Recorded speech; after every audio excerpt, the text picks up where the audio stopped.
I've been babysitting since I was 14, and I've had my fair share of weird experiences.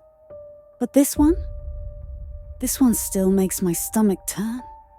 It started when I got a job watching a 5-year-old boy named Danny.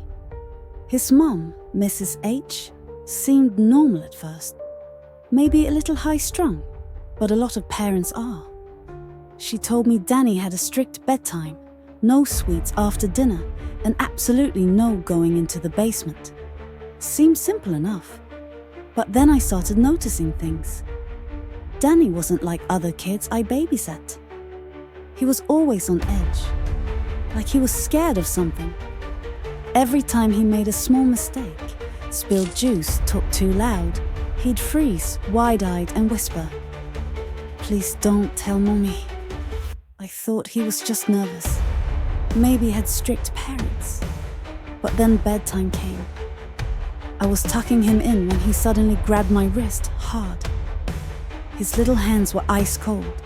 He looked at me with these terrified eyes and said, "If you hear her coming, hide." I laughed it off, assuming it was just a kid being dramatic. But later that night, while I was watching TV, I heard something upstairs. A creaking noise, slow and steady, moving down the hall. Danny's room. I muted the TV and listened. The creaking stopped. Then, bang! A loud crash, followed by muffled crying. My heart dropped. I ran upstairs, but before I could reach his room, Mrs. H stepped out of the shadows. "He's fine," she said way too calmly.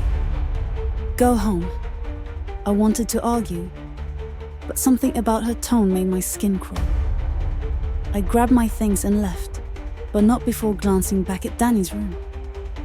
His door was open just a crack, and in the darkness I saw his tiny hand gripping the edge, shaking. I never went back, but a few weeks later I saw a news article. Mrs. H was arrested. Child endangerment. Turns out Danny wasn't the first kid in that house to be afraid to make a sound. If you enjoy horror stories, check out my channel for more terrifying tales.